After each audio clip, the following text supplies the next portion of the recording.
So, you're not forced to do it, obviously. You can push for some of these other interpretations, but there's something, I think, arbitrary and unmotivated about the additions that you have to make. Right? They're all either unverifiable or unverified, whereas an Aristotelian approach is, I think, an approach that really does take the science at face value. It says, let's just accept what physicists are actually doing in the laboratory and build a metaphysics around that.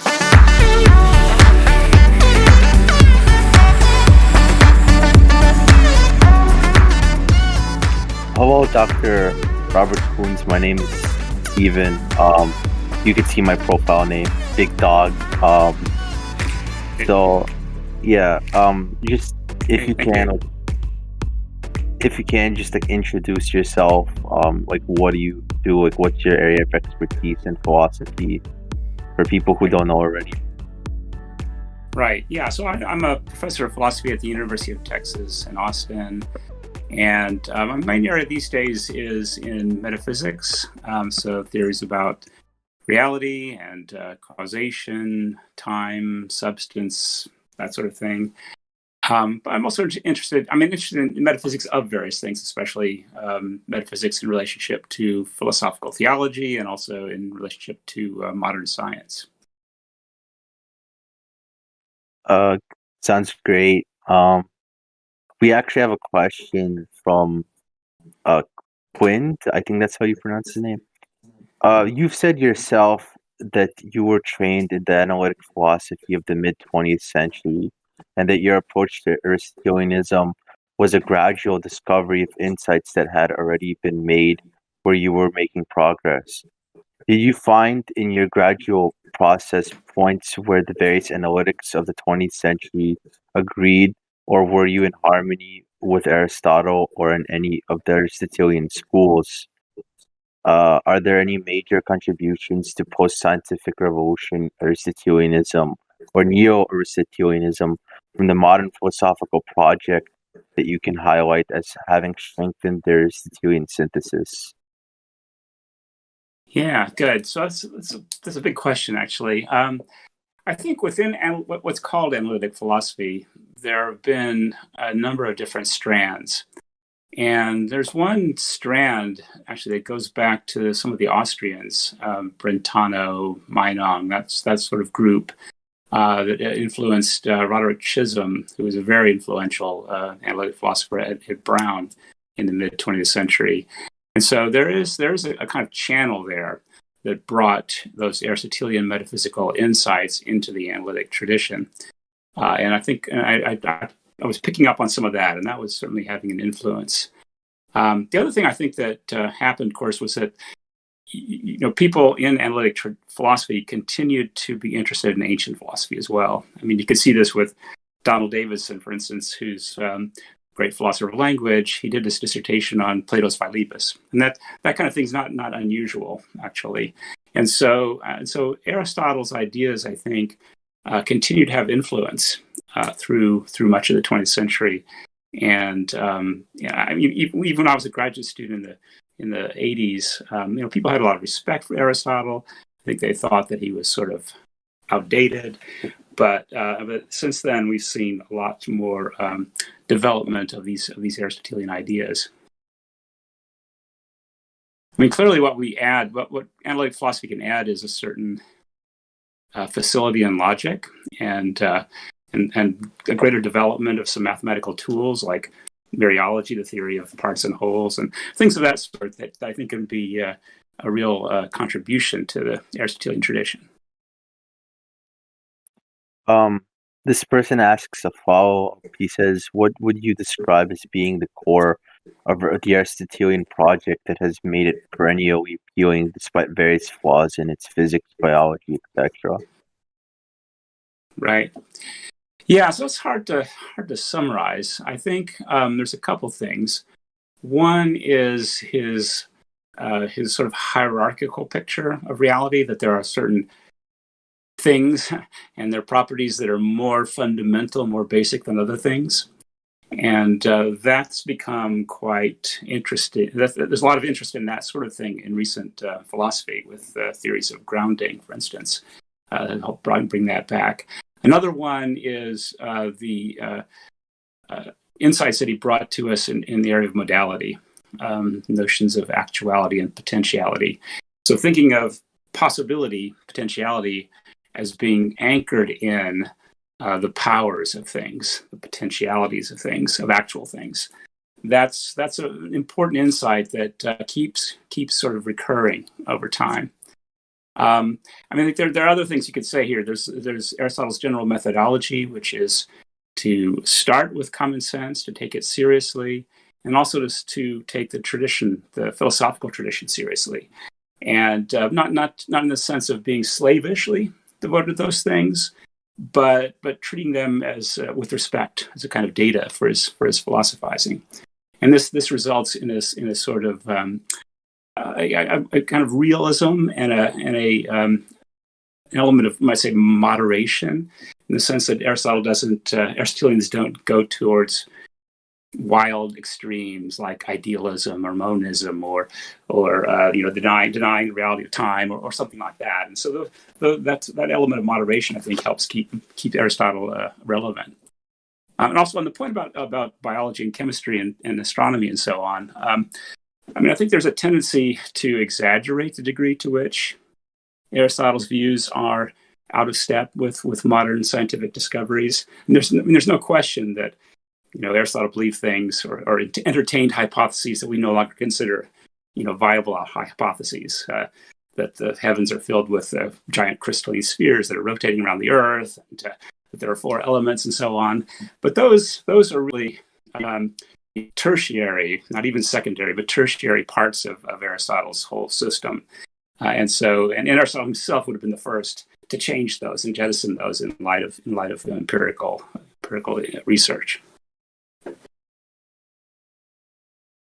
Okay, that was, I think, a great answer. So now I'm gonna ask you some sort of, I guess, general questions. For the first question, I would say, so what is your view of things like propositions, abstract objects, numbers? Would you consider yourself like a divine conceptualist of sorts when it comes to that? Yes, I think so. I mean, that's actually a pretty hard area, an area that I've been just working on recently, and probably don't have a stable opinion about it yet.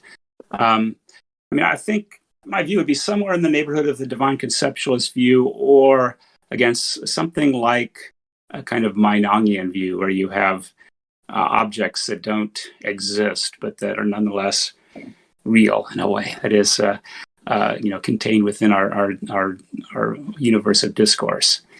So, let's see how to describe that. I mean, we can certainly talk about numbers. We can think about numbers. They have a kind of reality in relationship to the intellect, and they're objective in the sense that you can't just make things up. There are facts about them, but they don't have existence in the same way that substances and their accidents do. They're in a different sort of category.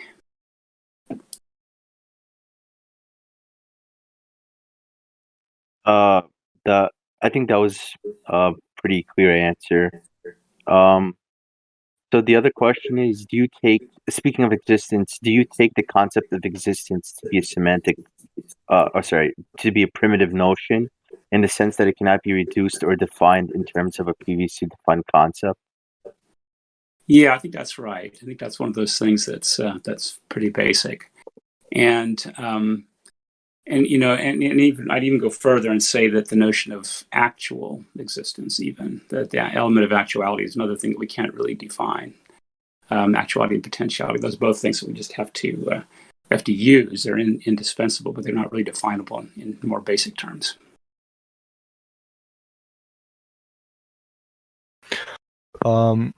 Stephen has to go for the moment, so I'll take over with the questions.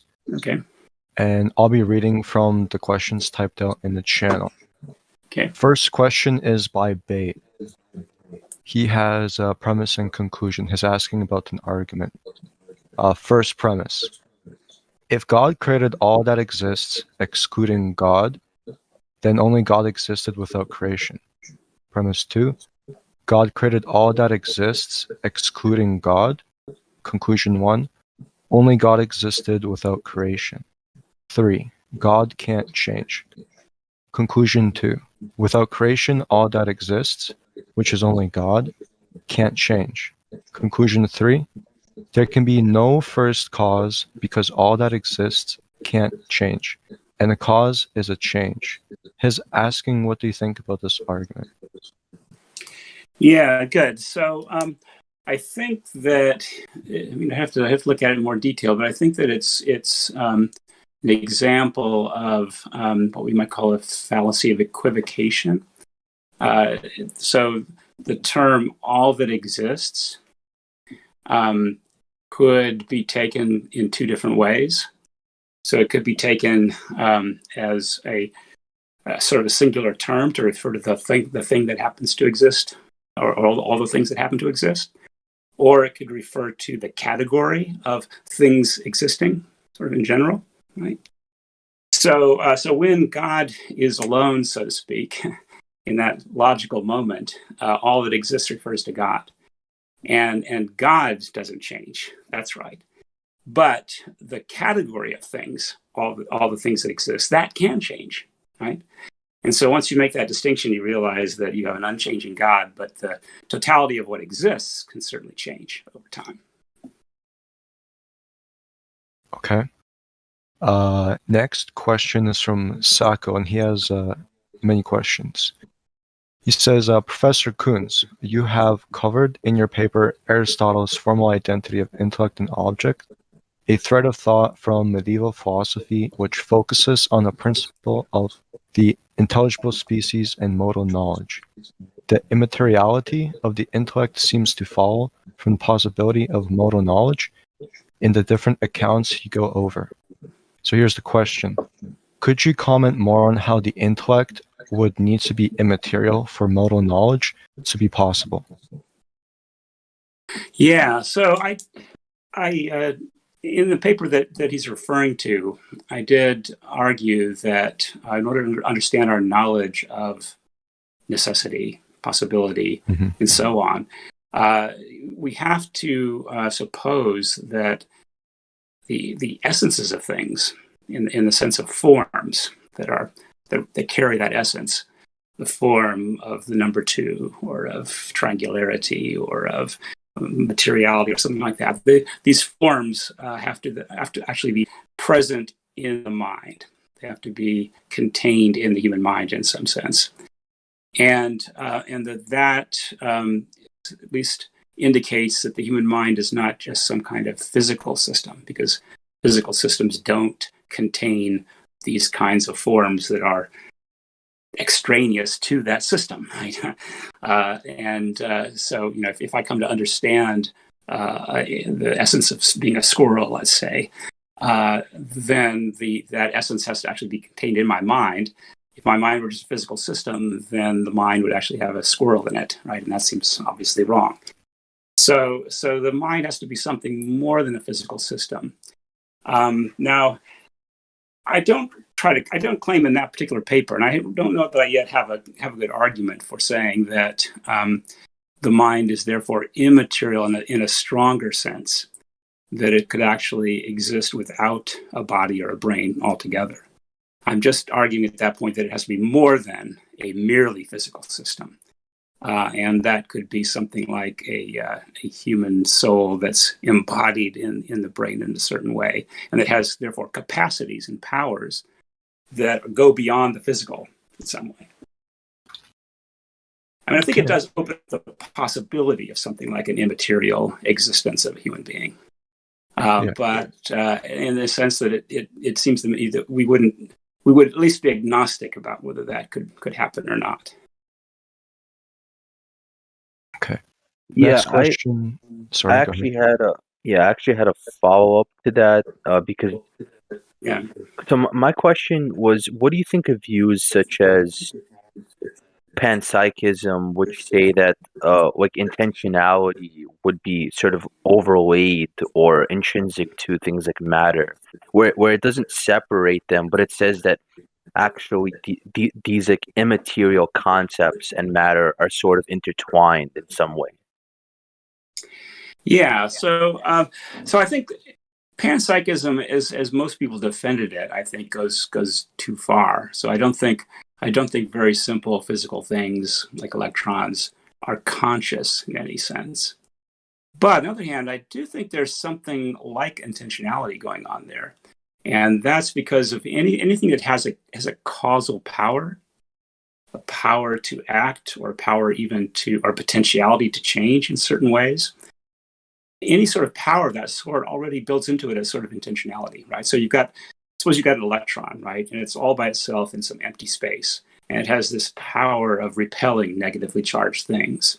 Well, that involves a kind of intentionality. It's as if the electron is saying, bring me a negatively charged thing and I'll repel it, right? There's a certain reference to other things, even to things that aren't present, that are sort of built into the nature of the electron itself. And that kind of proto-intentionality in the natural world is, I think, real important in making sense of how our minds can also be intentional in some way by having, again, powers of an appropriate kind. Welcome back. Yep. So, next question is also from Sacco. And he's asking, could you also go over how ramifying psychology would need to include an Aristotelian account of the normativity of functions? This is relating to your paper with Professor Pruss titled Must Functionalists be Aristotelians? Sorry. Right. Yeah, exactly. So functionalism is a sort of modern version of behaviorism in a way. It's saying that mental states, mental properties are just dispositions to behave in certain ways, to react to the environment in certain ways, including dispositions to go into different internal states, which themselves are dispositions, and so on. So it involves a certain kind of circularity. You might say not a vicious circularity, but a kind of positive circularity built into the definition of these mental states. And what Pruss and I argued in that paper was that, first of all, that you need an element of normativity here, because suppose I had an adding machine, for instance, and I say, look, this machine has the function of adding numbers because if you punch in the numerals in a certain way, the display will show certain numerals, and that maps onto arithmetic in a certain respect. And that's fine, but of course that only works so long as the adding machine is not broken, right? So long as you don't smash it or you don't add a bunch of new circuitry to it that messes up its functioning and so on, right? So you have to have a notion of the adding machine as it's supposed to work, right? And that realizes a certain mathematical function. And in the same way, to think of mental states as functional states, you have to say that they're dispositions in a human being who's functioning properly, right? I mean, if I suffer some kind of terrible injury, like in the Diver and the Butterfly movie, where I'm locked in, I can't move or speak or anything, can't communicate in any way, I can still have a pretty rich mental life, imagination and thoughts and so on. But obviously, those thoughts are not going to be corresponding to the kind of behavioral dispositions that you would need that would be involved in the definition of the mental state, right? So, for instance, a thought that I'm really thirsty ordinarily moves to thirst quenching behavior of some kind, right? But if I'm in a lockdown state, that's not the case, right? I'm still thirsty, right? I'm still thinking I'm thirsty, even though I don't have these dispositions. So you need some sort of distinction there between normative and non-normative, normal and abnormal kinds of states. And so in that paper, we argue that the only competitor here is a kind of neo-Darwinian approach of the sort that Ruth Millikan has taken, where the idea is that the normal state is one that conforms to the adaptations that my ancestors had and that were useful in reproducing the family to which I belong. That and the Aristotelian story. And so then we run various arguments against the evolutionary alternative, which the main problem is it makes the mental states very extrinsic. They end up depending on lots of stuff that's going on long ago and far away, right? Rather than things that are going on right now in my mind. And so we argue, by sort of process of elimination, that what we need is an Aristotelian notion.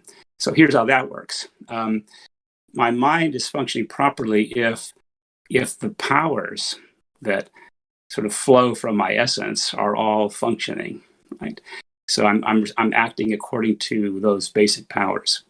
And what happens in cases of injury or malfunctioning is some of those powers are disabled, or other powers that are extraneous to my essence are interfering with me in some way and producing abnormal results. So the Aristotelian can give a kind of neutral, almost a reductionistic account of normativity here, but it's one that's quite different from that of the standard materialist approach.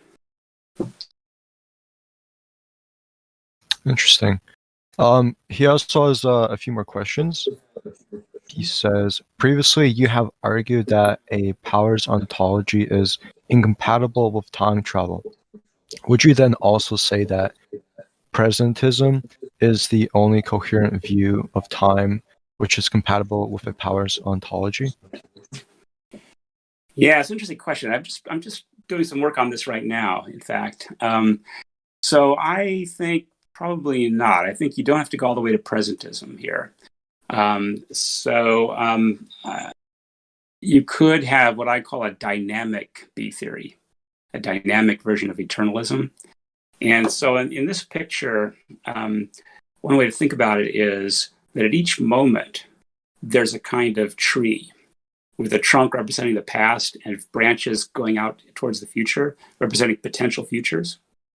And as time passes, this is an imagery that philosopher Storrs Bacall came up with. As time passes, the branches of the tree are sort of falling off, and you're getting more trunk and fewer branches, right? As time passes from past into the future. And now Bacall himself was an A theory, but suppose we make this B theoretic. So we've got sort of eternally a kind of forest of these trees, right, lined up in a certain way, with longer branches to the right and shorter branches to the left, let's say, where that's future and past, right? Yep. Now, the branches represent powers or potentialities, right? And so the thought here is that in order to line these things up in such a way that you're going from earlier to later, you have to have fewer branches in the later direction. And I think that alone is enough to rule out time travel. Because if you have time travel, what you're basically doing is you're trying to add branches back onto the tree in a certain weird way, right? And that will then mess up the temporal order within the world. So simple answer is, I think, that you don't need presentism, and you don't even need the A theory, but you need a sort of non-standard version of the B theory, one that builds more modality into the picture, more potentiality into the picture. So not the kind of static block universe picture of the B theory, but a more dynamic version of B theory, and one that gives you a temporal direction that's tied to the loss of potentiality. And that, I think, would be enough to rule out time travel. Okay. Next question. In Ruth Millikan's more recent work, she has developed the idea of unit trackers and unicepts as sort of vehicles for information whose functions can be selected for. It just cuts off there. Wait, Psycho's in the chat. He has a here. further question. He says, do you think these new tools introduce any new weaknesses for a theory of content determination besides the issues her account of teleology faces?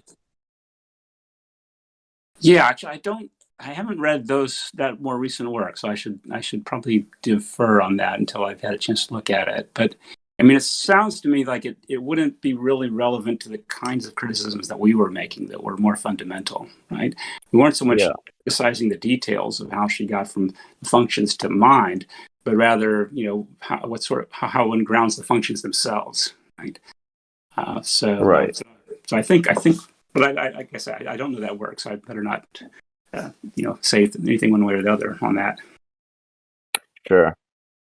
The next question: what would you consider the best argument against categoricalists like Armstrong from an Aristotelian view on powers? Yeah. So, in the books that Tim Pickavance and I wrote, Metaphysics, the Fundamental, and the Atlas of Reality, we described 4 different views about powers. And I guess you could say that 2 of the views are sort of categoricalist views. One is the neo-Humean or sort of super-Humean view, and the other is a kind of Armstrongian view. And in both cases, they would say that we just look at how the world actually is, and we can somehow derive powers from that in some fashion.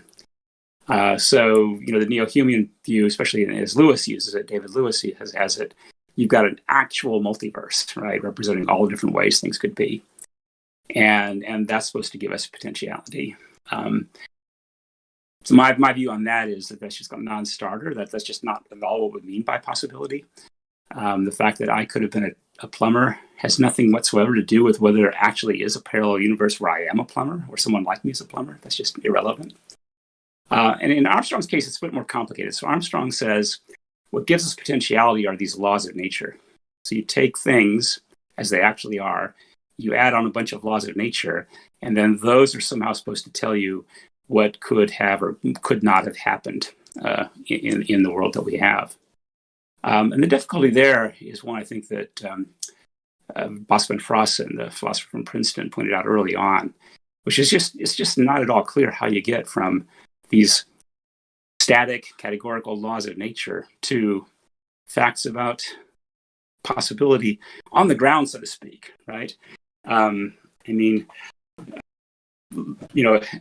Armstrong's notion of laws of nature are that there's some kind of mysterious connection between universals up there in Platonic heaven, right? Some sort of like connection between force and mass and acceleration that gives us Newton's law. Okay, fine. So there's this mysterious relationship between those universals, and then here's a billiard ball, under some force accelerating. What's the connection? Why does the law of nature tell us anything about what's happening in the billiard ball world? Well, for Armstrong to solve that, I think he has to say, well, it's because the laws of nature have a sort of power to make billiard balls behave. Right? You must conform to me. This is what the laws can do. But then if you're going to do that, you're going to give laws some kind of peculiar power to make things happen a certain way. Why not just put those powers in the things themselves? It just seems more natural and simpler. And so Armstrong's view, I think, Tim O'Connor's put it this way once. He told me that Armstrong's view is a kind of unstable halfway house between humanism and powers ontology. And I think that's right. I think it's, when you think it through, you realize it's just not an attractive position. It's unstable. You're either going to lapse back into humanism or you're going to go with the powers ontology view. Here's another question. Would you say prime matter wholly lacks actuality? Prime matter wholly lacks what? Actuality. Actuality. Yes. Yeah, I don't put it that way myself. No.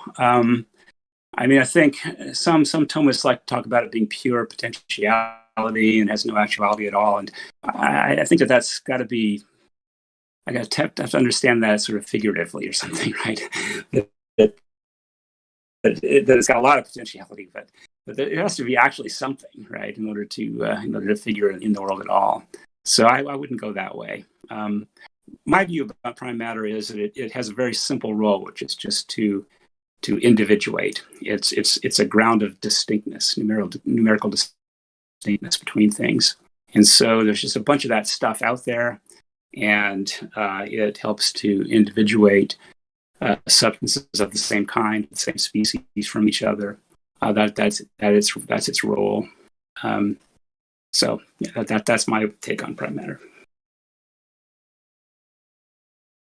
Okay, next question from Masako is, what are the basic differences between Professor Proust's Leibnizian Neo-Aristotelian definition of substantial form and your definition of them as simple particulars. Okay. Trying to think now. So Proust's Leibnizian account of substantial forms. Just trying to think about which paper or which book that might be referring to.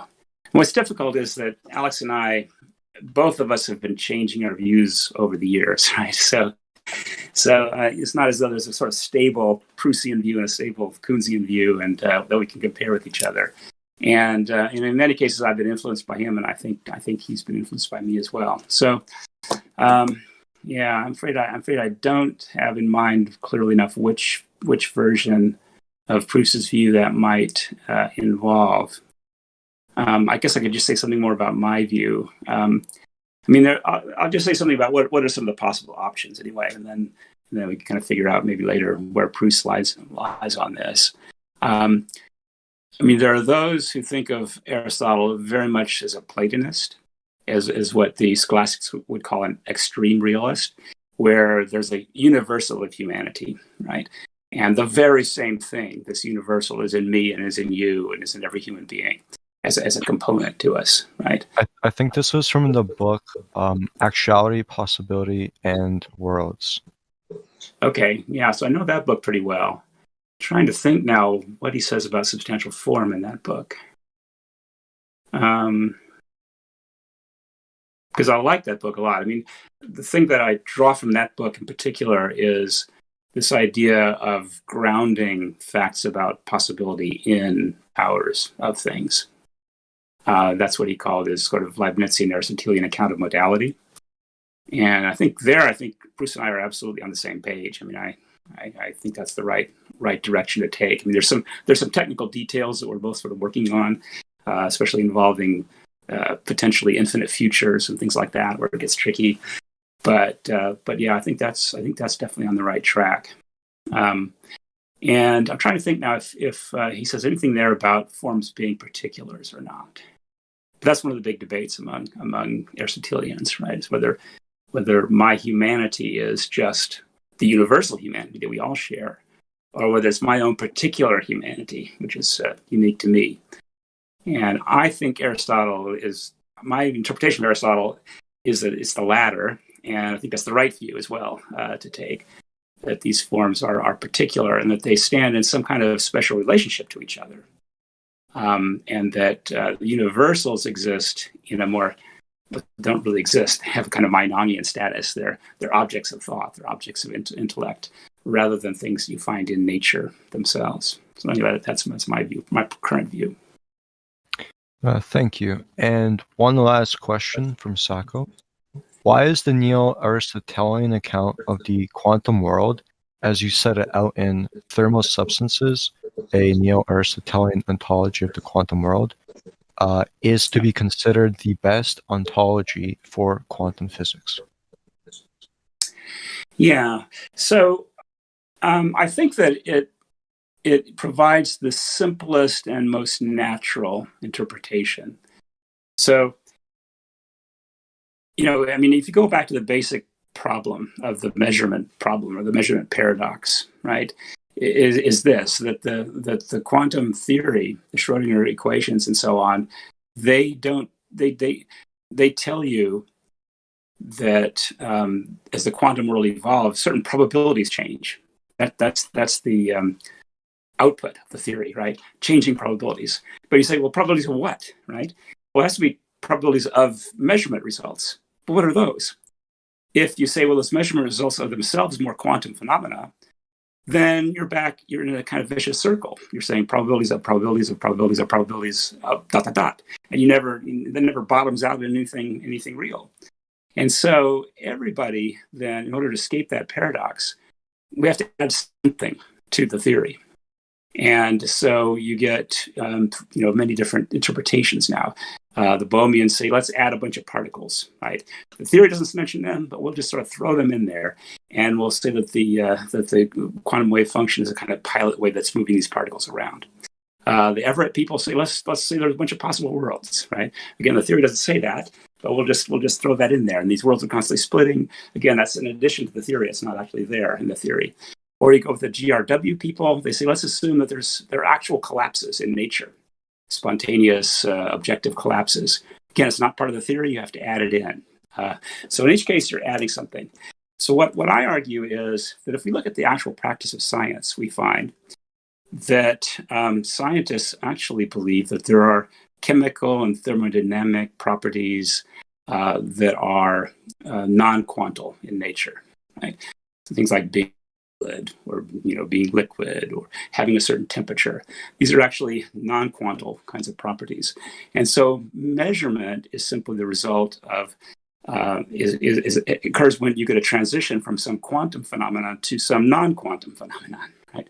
That results in a definite result. It doesn't just involve probabilities anymore. It's something beyond probabilities.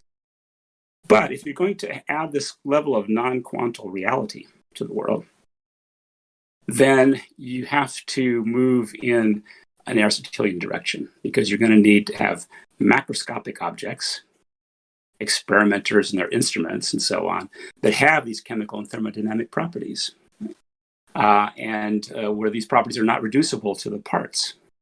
So there's an element of holism there, right? That really, in order to flesh it out metaphysically, is going to pull you in the Aristotelian direction. So, you're not forced to do it, obviously. You can push for some of these other interpretations, but there's something I think arbitrary and unmotivated about the additions that you have to make, right? They're all either unverifiable or unverified additions.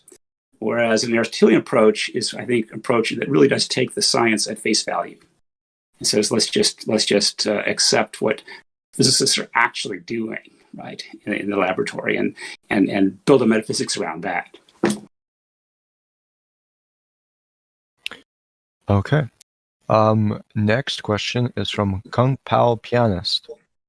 He writes, why is it the case that things which can have differences in degree must be contingent? Yeah, good. So it's an interesting question. I offer this in a couple papers as a plausible principle. It's a sort of rule of thumb.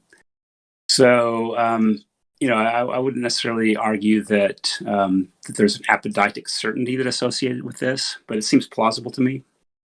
So the idea here is that if you have something and it has some particular degree of quantity or quality, a certain size, a certain temperature, or a certain level of intelligence or whatever, and that degree is on a continuum, right?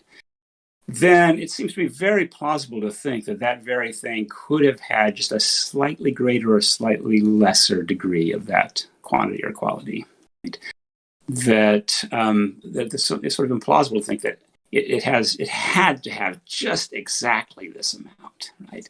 Unless you can give some sort of deeper explanation for why that's the case, right? To say that that's just a brute fact strikes me as really implausible. Josh Rasmussen, I think, makes much the same point, but in a different way. He says what we should aim for is a kind of modal uniformity, which means that in our theory about what's possible, what's absolutely possible, right? We shouldn't have just arbitrary boundaries in that, right? It should be as open and smooth as possible, so to speak, right? And to say that there are certain brute necessities that involve a specific degree of quantity or quality, that's to introduce an arbitrary boundary in modal space, so to speak. And I'm not saying that you can't ever do that, but you should try to avoid it if possible, right?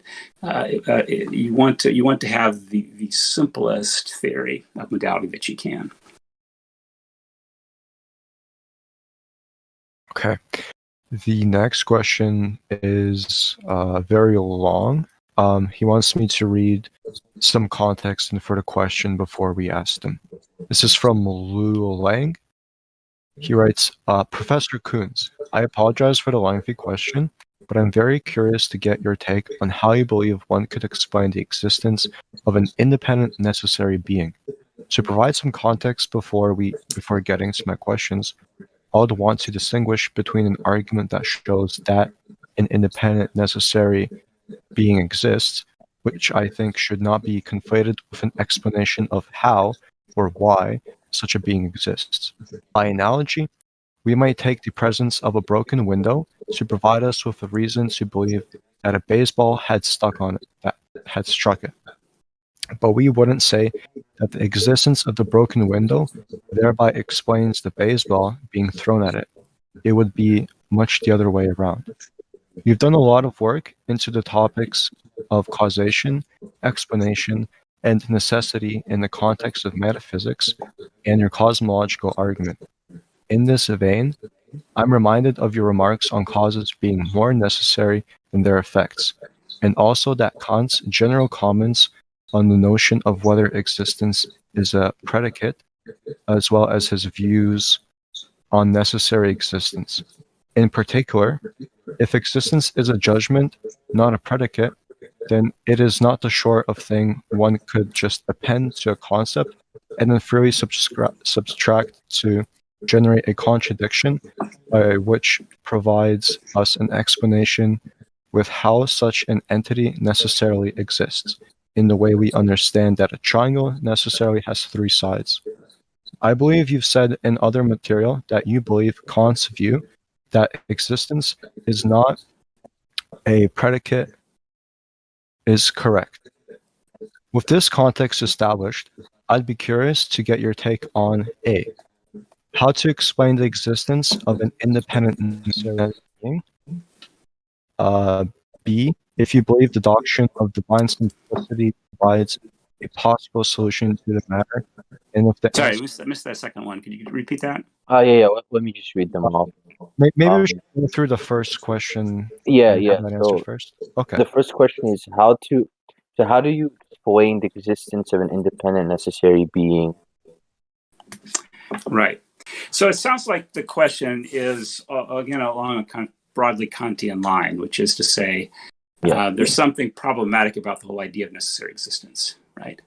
And so, first you have to explain to me how there could be such a thing as necessary existence, and then you can give me the cosmological argument or something like that to show that it actually happened, right?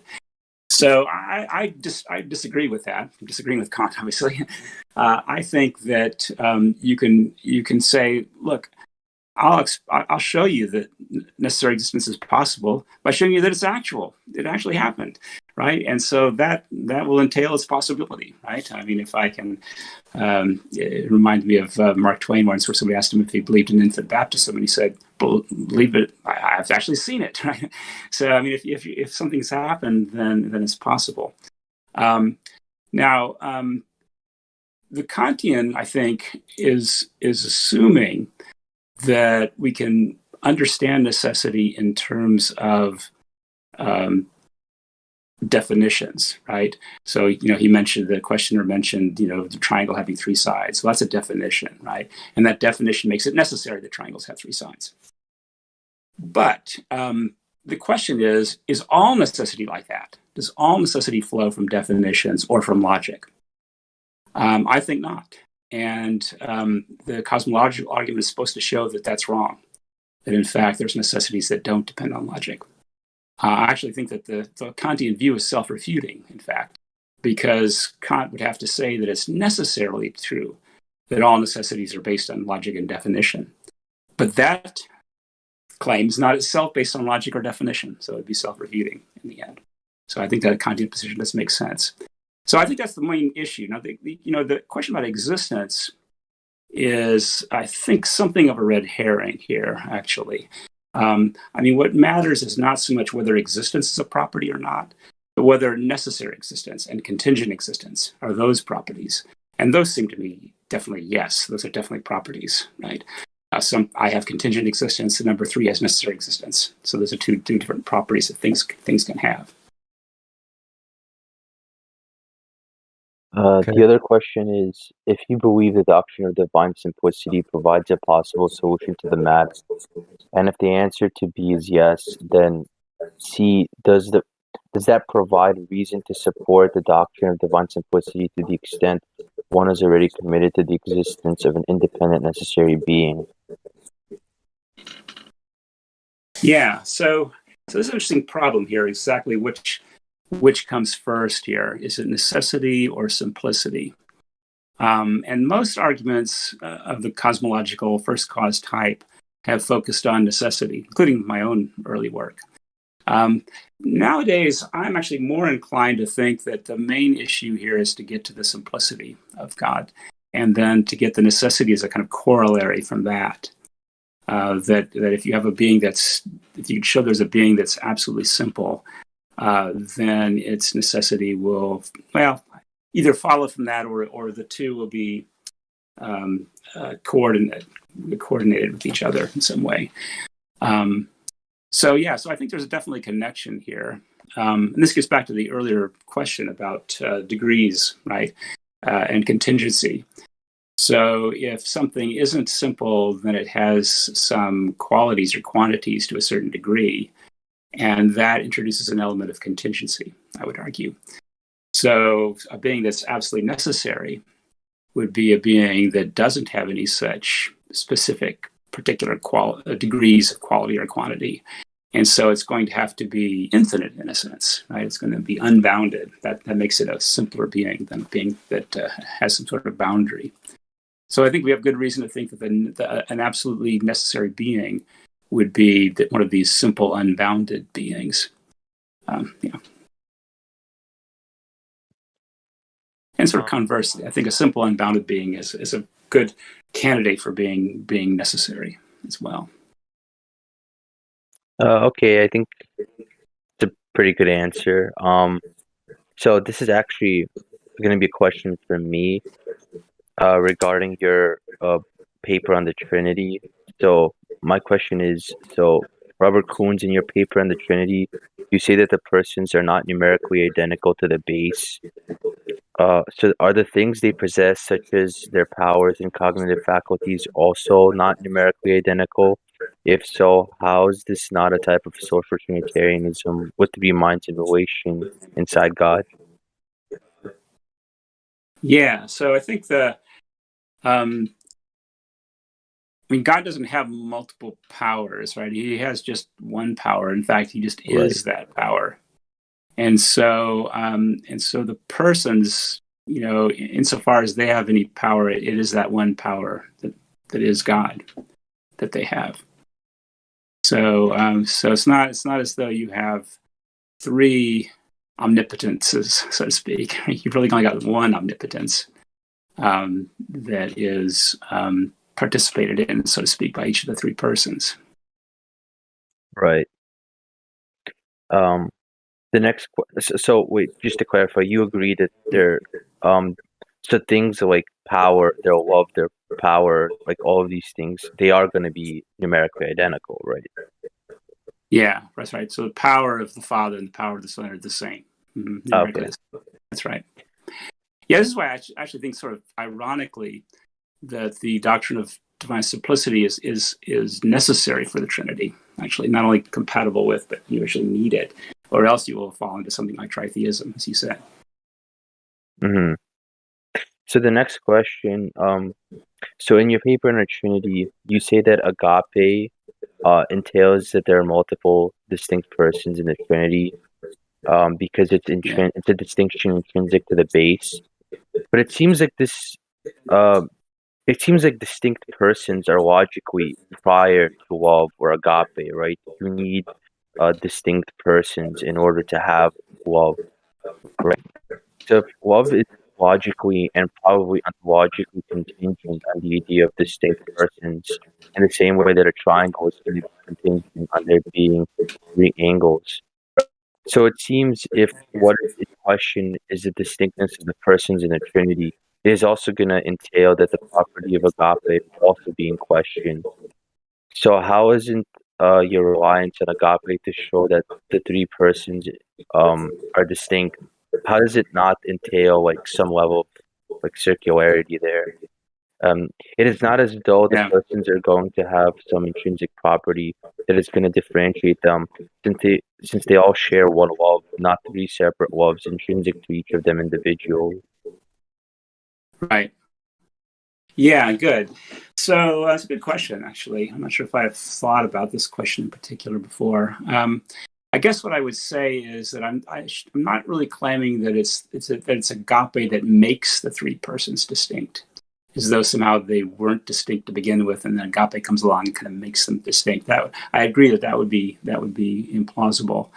It's rather that because there is this agape relation, that God is this agape relation, we can infer that there must always have been three persons, right? Because agape does require this sort of interpersonal relationship. Mhm. But if somebody was, let's say, to object, like if somebody was saying that, because there's this divine simplicity, right?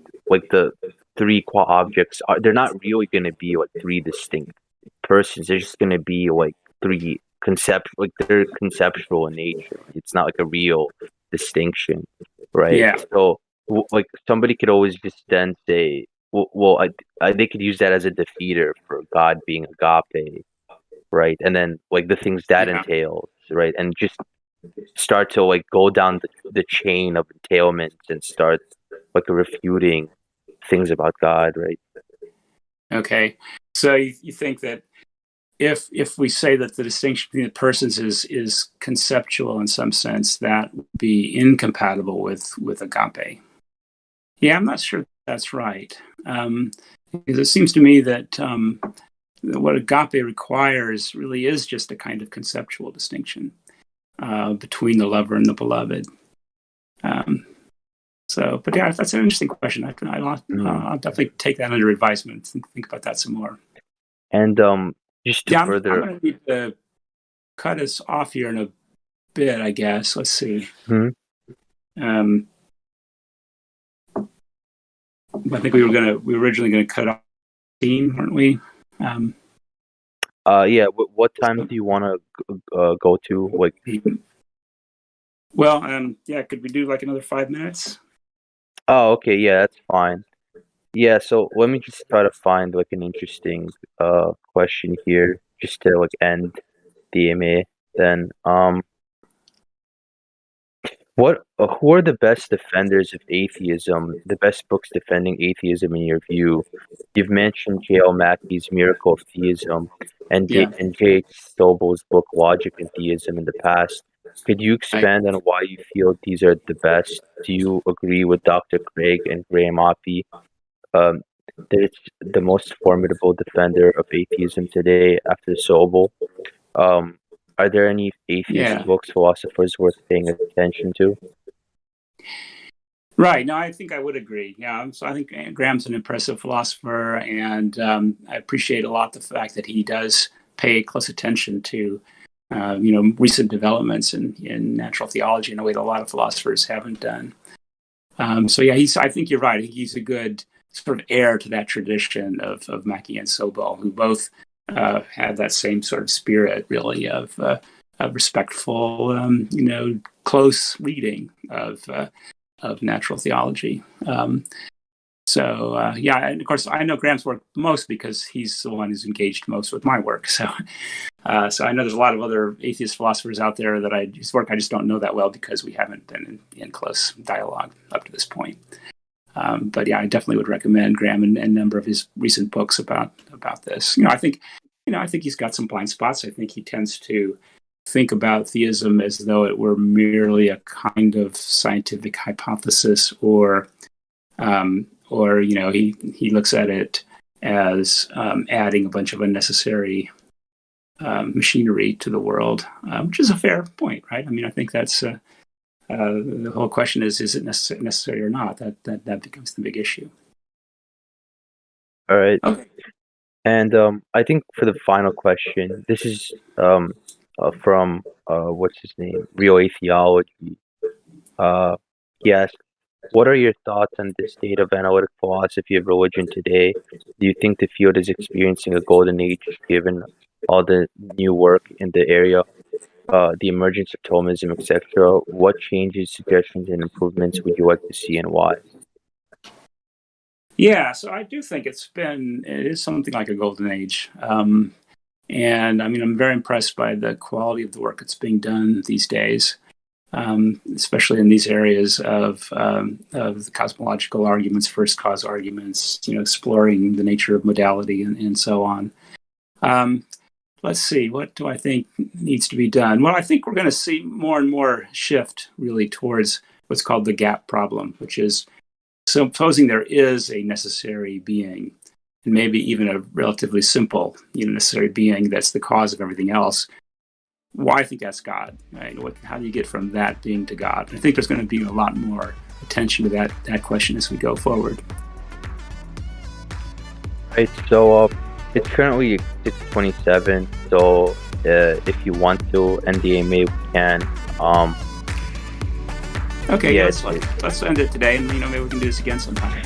Yeah, so the chat said that they really enjoyed this AMA, and unfortunately we had so many questions we didn't get to, but yeah, maybe in the future we can do an AMA again. All right then, I guess we're ending the AMA for now. Okay.